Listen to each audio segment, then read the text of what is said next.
Well, disc golf fans, this is Derek Scull and Chris German with Gatekeeper Media, and today we are bringing you the 2018 Pennsylvania State Championships, but today is a little different. We're going to be bringing you MP40 coverage for their final round, coverage powered by Millennium Golf Discs. Yeah, hello everyone. This is feels weird. It feels like we haven't been here in a while in the booth. So yeah, not in the booth, but out in the field. I know that some of you have probably been following along with our live coverage for our putting league, so this is a little different. Yeah, I have to get used to it. Maybe knock some of the cobwebs off a little bit. Right. As we're gonna jump in here on hole 3 here. So this is the second round. So we have a couple familiar names in the local area around here. We have Mark Spang on the card. He's currently leading. Carl Pledger is sitting second right now. We have Scott Hunt and Tony C. Sorry, bud, we cannot pronounce that last name for you. But hole 3, what do you think about this hole? Starting off at Muddy Run. You know, I always find it very interesting because this is our second tournament that we've covered for the crew out there in Lancaster County, and we always seem to start on hole 3. Now, their reasoning behind it is they like to see the ending on hole 2, but me personally, I would love to see the ending hole be that raised basket that we've seen before on hole 18. Yeah, and I would say hole 3 being two of the par 5s on this course. It's nice to start on this hole, I guess, for the pros because you're not running into any backup. Going through hole 1 and 2, you could run into some backup here, so I could see why maybe for that sense of doing it, but yeah, probably for length of play. Yeah, I would say. So we have Tony C here. So you really want to throw a hyzer or anhyzer as a backhand, but he decides to take the local route. Actually cut some of that distance, get up the hill a little bit. Now we've seen a route played pretty similar to that from Moser. Moser and Joel, I think, actually. I don't even think Joel was a local when he took it. Scott, we actually have 2 lefties on this card. We have Tony and Scott, so being a lefty myself, it's always cool to see him out there. Well, that took a weird reaction off of that stump. Yeah, this is a tough hole for being only 600-foot par 5. It's really just uphill and a lot of trees, as you can see. There's definitely a variable lines you could take, and a variety of them, but yeah, and Scott just finds himself chipping just upward. So for placement, like here, Mark tries to, I guess, get more distance down there where he could have been a little bit more conservative and thrown it, just kind of pitched it up the hill a little bit. Even maybe just with a putter or something, because then you have a straight approach once you get up to this kind of where Tony's throwing. Oh, that got away from him a little bit, a little low. Threw that right into the tree here. But I do want to say this is the first time we're covering age-restricted card. So we've never done juniors or masters or anything. So it's cool in 2018 how much variety we really had. Yeah, we really were able to kind of spread out and devote some time to just about every type of division. So that was really exciting. Yeah. Tony elects to go with a forehand here, and it's pretty good. Pretty far run for a birdie look, but he should be able to at least save a par there. Yeah, and that's definitely a runnable shot. You don't have a lot of really treacherous hazard on the backside of it. Really, most of your work is just kind of getting there. Yeah, unfortunate for Mark there. So everybody is having some trouble with these trees. They're not getting the full flight patterns that they want. So this is looking really good out of his hand. Oh, wow. All right. Nice. That was beautiful. Let's rewind that for you. You want to rewind? Yeah, totally. Yeah, let's start it off here. Beautiful shot. And he had some obstacles there. I mean, those trees were there. He definitely had to keep that in consideration, but that looks like it may be an MVP or an Axiom, maybe. I saw some overmolding there, so I know the folks out in like the Lancaster area, they really like playing with MVPs. Mm-hmm. Yeah, I would say so. Carl here, so this is going to be his first 5. He's been struggling a little bit getting up and down on this fairway. We did have the pleasure of filming Carl on AMS, Road to World AMS. Yeah, so we've kind of seen him and his game come full circle as well. Yeah. So Scott just lays up there, and like you said, Tony definitely can run this. Oh man, just a little short, cages off the front there. So everyone else should be tapping in here. Carl for the bogey. Muddy Run is one of the courses that AM Worlds is going to be played at, correct? Correct, yes. Yeah. It'll be one of 3 or 4 courses, I believe. Throughout that week, yeah. I'm excited to see AMs from all across the world tear up this course. Yeah, there is going to be an AM preview at Muddy Run sometime mid-May. So for the folks that may be, playing in AM Worlds, check it out. It is a C tier AM only. So after hole 3, you move into hole 4, which instead of going dog leg to the left here, you're going to go dog leg to the right, bring you kind of near the silver tee box or the short tee box. And then from there, you really just want to have a straight shot right to the basket. Now, folks, you do not want to be anywhere near the left side of this fairway. You are going to be trapped and locked in on that side and fighting the entire way. Yeah. So as a righty backhand person, you want to just have it hug that right alley. And it looks like exactly what Mark did right there. Yeah. Because over there, your scramble game is a lot easier on that side. But on the left side, you almost just have to pitch out. It's so treacherous over there. As we saw, I believe Joel had that problem. Yeah. This is looking really good from Tony. And anytime you can get past the silver tee box, you're in a great spot. Yeah, it basically just takes off. That acts as that one extra stroke for the par that they're electing for. So there's a lefty back, and this is not what you want from Scott. I don't think he went in as deep as we think from this angle, but still a fight nonetheless. Yeah. He's definitely going to have to lose a stroke here and probably have to at least settle for par. Getting down for the birdie is going to be tough. Carl elects to kind of go more of an Anheuser route. He kind of unfortunately hits a tree there, but it puts himself right next to the tee box for silver. Let's see if that comes into play. It might for his footing. Yeah, looks like he... I actually thought he was teeing off on the box for a second. It's like, oh, he just got a drop or something. That was a pretty good shot from him. He's going to be able to run that. So Mark here, he's sitting at 4 under for the tournament. First round, they did play from silvers. So they did up their skill and their game here, moving to the golds. And yeah, same for MPO. Yeah. So which was the next day after this. Yeah, so this was actually day 1. AMs and Masters played on this day. So Scott's still trying to get down there. Like I said, he should be able to get up and down for the par, and he does just that. Yeah, he shouldn't have any problem being, only about 7 feet away from the basket. Very nice putt from Mark there. And he's feeling it early on. I mean, anytime you're 2 for 2, starting that muddy run. Yeah, now Mark did compete in the Open day as well, so he had a full weekend full of golf. Tony should be able to get his birdie here. Nice shot from Tony. Yeah, and muddy run is no simple task. A lot of elevation. It's a par 68. I mean, that's a pretty high par, I would say. Yeah, one of the largest pars in the area. Yeah, so I would say Iron Hill was a 72. Mm-hmm. So only 4 strokes off of that. A lot of par 4s here. I'm not sure what Tyler is, which is Muddy Run and Tyler seem to battle for the PA's #1 course. Yeah. So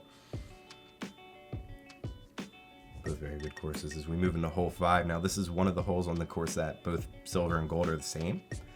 This one's really just a straight shot, but not really. There's that tree right in the middle there. That's my favorite part of this hole. Yeah. And then they have a really nice rock wall over there. So you see a lot of care has been done, has been taken to make sure that this is a good looking hole as well. And then that tree right in the middle, it really throws you off. I mean, we just saw right there with Mark. Tony's actually starting to flex back and doesn't hit anything. That was a great shot there. As we do want to give a big shout out to Kurt Demara and Bill Geibel, who are sponsoring this hole. They are. Kurt was the TD, actually. Yeah, and they're both very influential members of the crew out in this area. So laughs, as they call it. Yeah, the Lancaster area Frisbee Sports. They've been around for a really long time, and they're doing a lot of positive things in that area. So Carl's, once again, he's just throwing these a little too high, and the branches are just kicking him out. He is on the fairway, but yeah, got quite a long run from there, though. It always feels good if you're able to get the birdie on this hole. That's workable. Yeah, but that's still some distance for him. That's not going to be an easy putt. Yeah, but we've seen him kind of sink some 2 right in a row. Yeah, he's 2 for 2. As I want to give a big shout out to Scott's just forehand approach game. So I think that's the 3rd hole in a row that he's just hit the touch on it. That was good. That was a good up from Carl. Mark, I'd say we're right around the circle. That's the first misstep we really saw from him here. Yeah, it was very stable, it looked like. Tony trying to capitalize for a second birdie, and he's hit cage or has made it every single time so far. So yeah, so he's definitely dialed in by this point. Mark squeezes his on right on top of the tank there. That would have been something. So he's still sitting at 1 under for the round. Tony settling for his par here. We got 2 tap-ins coming up here. Guess they're trying to figure out like who's gonna go. I guess it's gonna be Scott.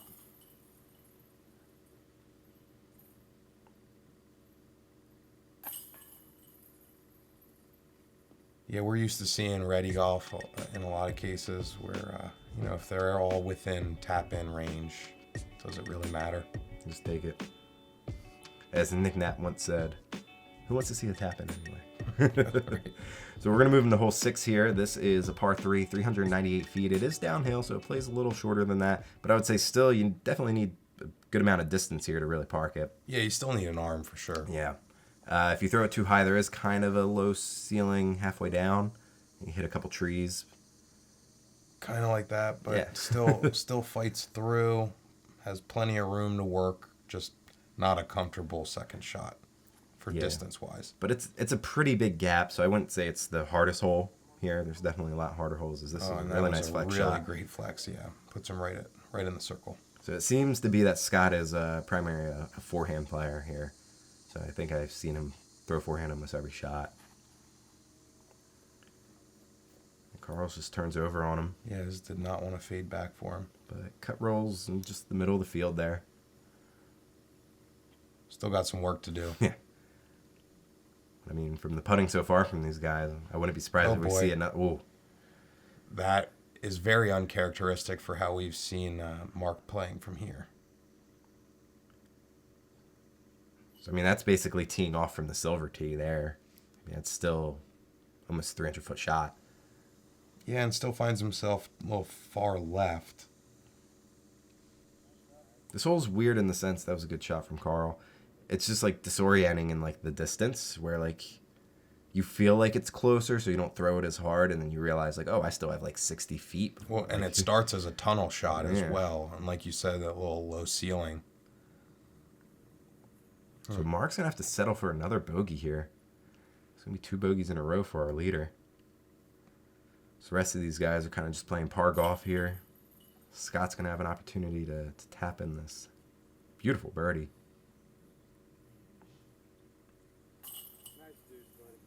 Very nice shot from Scott.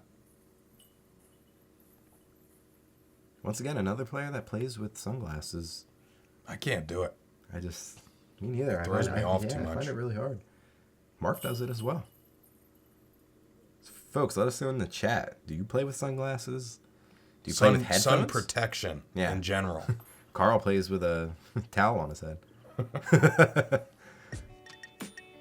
So Mark, like I said, 2 bogeys in a row. It's going to put him at even. So it's getting a little tighter here. 3 under, 2 under, 1 under, and 1 under.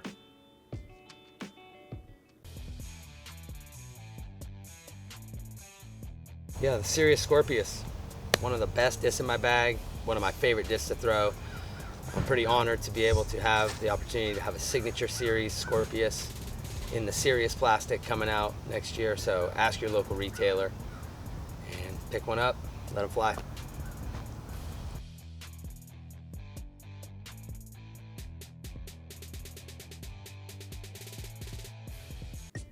Big shout out to the world champ. He actually got another disc announced. He got a Roadrunner from Innova. So he has 2 drivers now.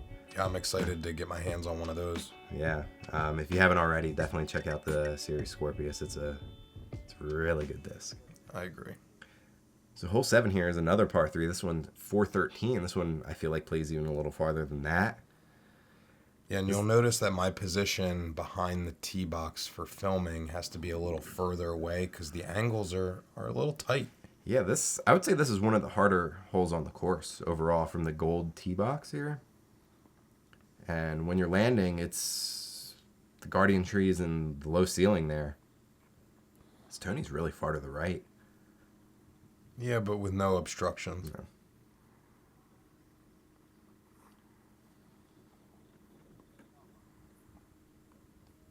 Oh.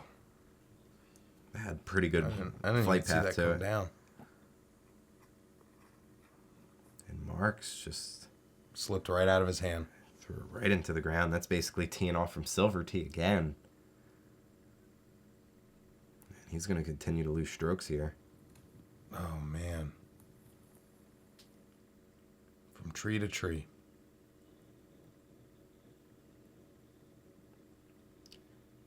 He turns that over, but I mean, that's within his range. We've seen it. So I think he should be able to at least save it. But it's going to be 3 bogeys in a row. And that's what I was talking about. Just those low-hanging branches. Yeah, Carl seems to be finding himself clipping some of those low branches quite often. Yeah. Scott, once again, with a very nice approach. Beautiful scenery here. I love Muddy Run.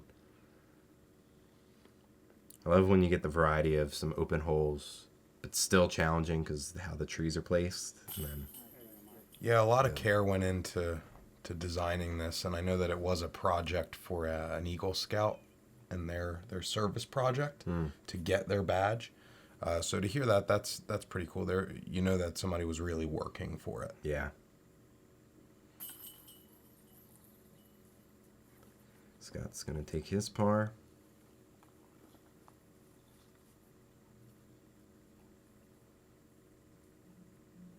Carl had that early bogey. From there, he's been playing par golf. That almost looked like he was holding the disc upside down with that turbo grip. Maybe. That was weird. I think he just went, oh, snap. Tony with another par here, so some pars across the board and some more bogeys for Mark. That's 3 holes in a row, 3 bogeys, 3 strokes lost to the card. Yeah, so he's going to have some work to do to catch up. Yeah, I mean, he lost his lead. Get that lead back again, yeah. So we're going to move into hole 8. This is a par 4, 747 feet. You kind of want to throw it a little bit out to the right. So for your approach shot, there's kind of a backdoor you could take if you go more to the right. If not, you can really just kind of take that tunnel shot. There's a lot of lines you can take on your approach. But I would say you don't want to be really far to the left. No, you're not going to have a good angle at all. You're going to have to spike something pretty heavy, and it doesn't have the room to do that. Yeah, you don't really have enough time for the disc to do what you need it to do. Like, Scott's in a pretty tight spot there, actually. And what I find interesting is both lefties were 1 and 2 on this box, and they both elected to go backhand. That's interesting to me. Yeah. And they both had they're on opposite sides of the fairway as well. Where Carl's is the standard shot that you're looking to take, he just did not have the distance attached to it. And I would say he's just a little too far to the left. You want to do kind of what Mark just did here and just throw it towards that sign over there. Little air bounce. Land near that dirt road. Because it really just opens up for you there.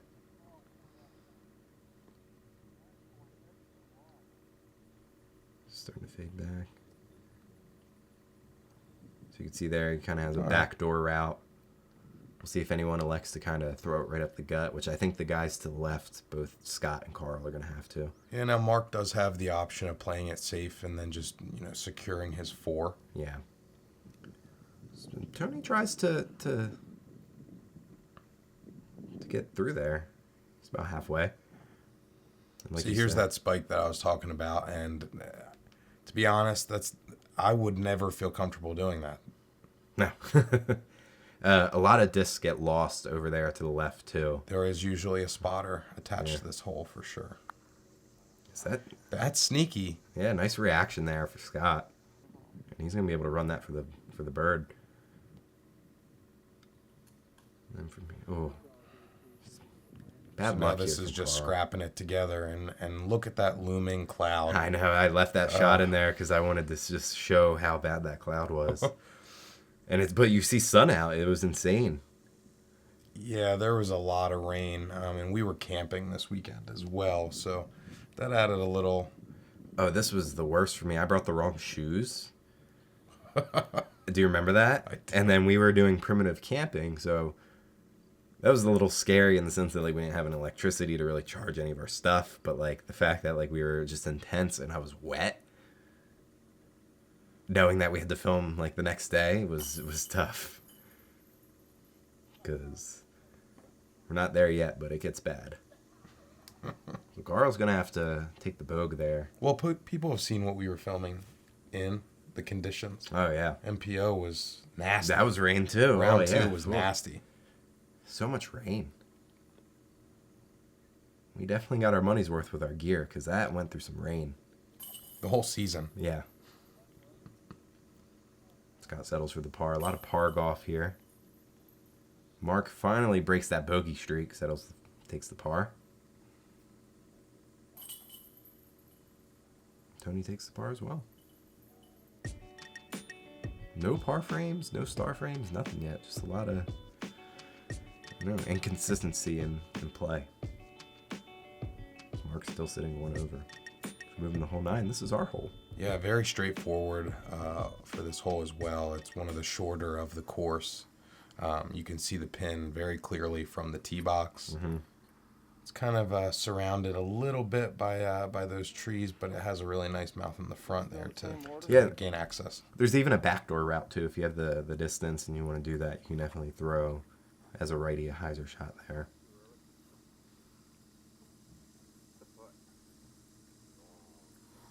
But this is the second hole on the course that actually silver and gold are from the same spot too. I believe there's only 3 total, right? 2 or 3?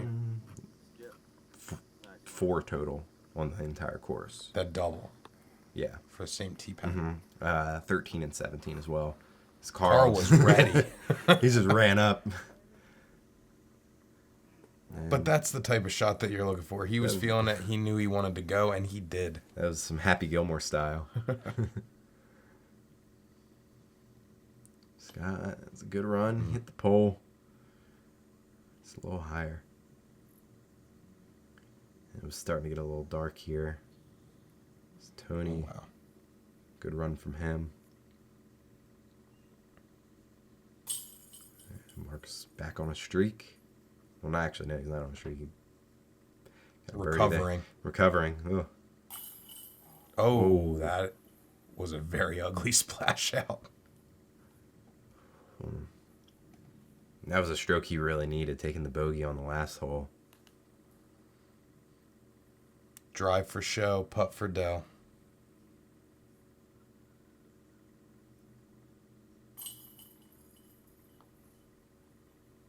I just play for par. I'm boring. We all play for par here at Gatekeeper Media. There's a reason why we film it, folks. Now, folks, as we're waiting for this last tap in, this is about when the storm was really rolling through. I was getting scared. And big shout out to Scott.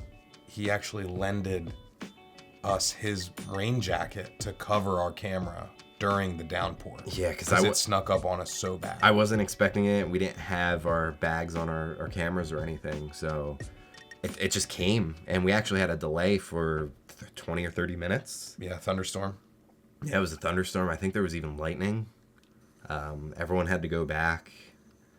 It was interesting. We didn't have to go back. We stayed at... Oh, we did stay. Yeah.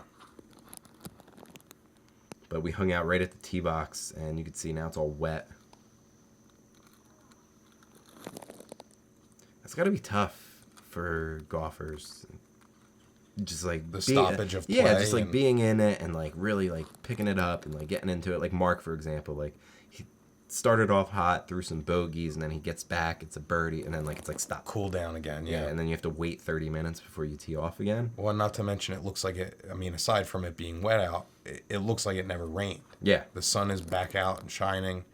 Tony's just a little low again. So I think that stoppage of play here really is going to affect them. This hole 10 is one of the holes where, from the short, it is a par 3. This is a par 4. Kind of a tough hole. And once again, Carl's going to be near another tee box. Let's see how his footing's going to be on that one. That is a good-looking shot from Tony. Oh. Ooh. And he hits the sign. Did that hit the sign, or did that hit the tree behind it? Oh, that was hard to tell. Either way, there was not a lot of gain in feet. No, I do think he said, "Oh, that was awkward." I think he says that in the coverage. It almost like the silver sign is really what threw him off there. Yeah. So, wow. That was a positive reaction there. For sure. Scott's kind of crisscrossing across the fairway here. Mark as a ooh. For a second, I thought that was through, so I kept following. Yeah. And then... You never saw it come out the other side, right? So Tony's finding an interesting route there on the right side. Yeah. That's going to put him in the circle. He's going to be able to save his par there. Mark kick to the left here. Let's see if he can do something. Puts a little too much pepper on it, I think. Yeah. It's probably circle's edge. Once again, interesting reaction. Good, I would say. Could have been worse. Puttable. Yeah. Scott for the run. And this is a pretty interesting hole to run because there is a drop off there. That could have rolled 50, 100 feet down the hill. So this is almost like a death putt for Mark there. Okay. It's sad.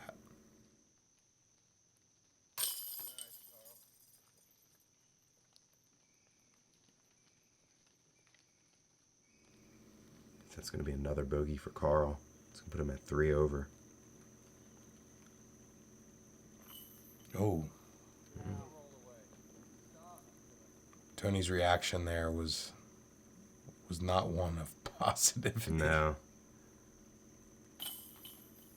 So Scott finds a way to get it in there. I think he's going to be the only one that actually gets a par here. So Tony's going to have to take the bogey as well. And like I said, that stoppage play, man, just really affected the card. And he knows it too.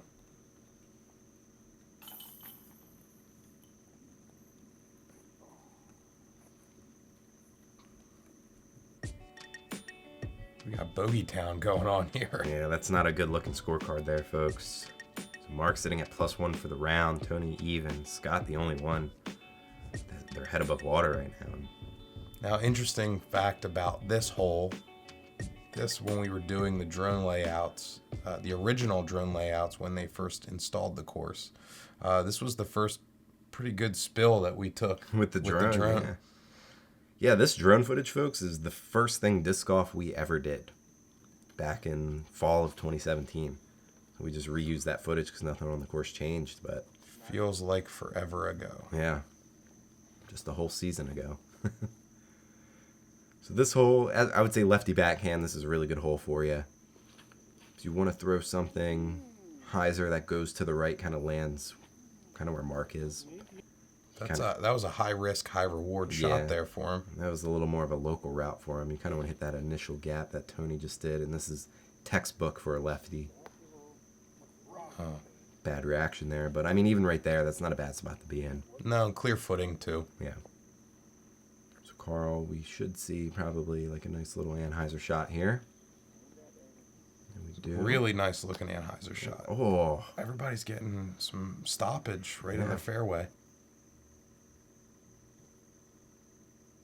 Tony's warm-up throws me off sometimes because he really reaches back.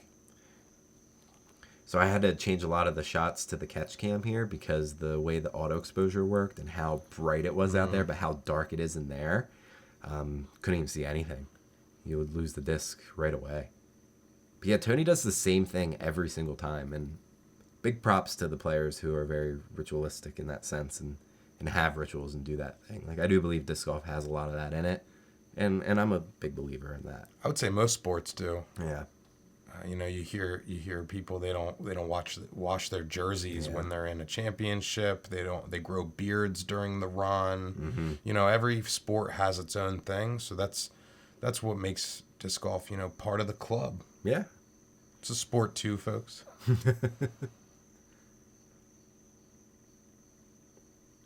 Tony for the bird. His putts are so close. Like, he's definitely putting in good bids. Yeah, and it was tight. It was definitely a tight shot to try to make. So this hole is interesting because half the green is filled with trees here inside the circle. So, like, if you end up to the right there, definitely can throw you off a little bit. As Mark's starting to get back on form. Yeah, definitely a solid putt by Mark. Scott, like I said, just keeping his head above water.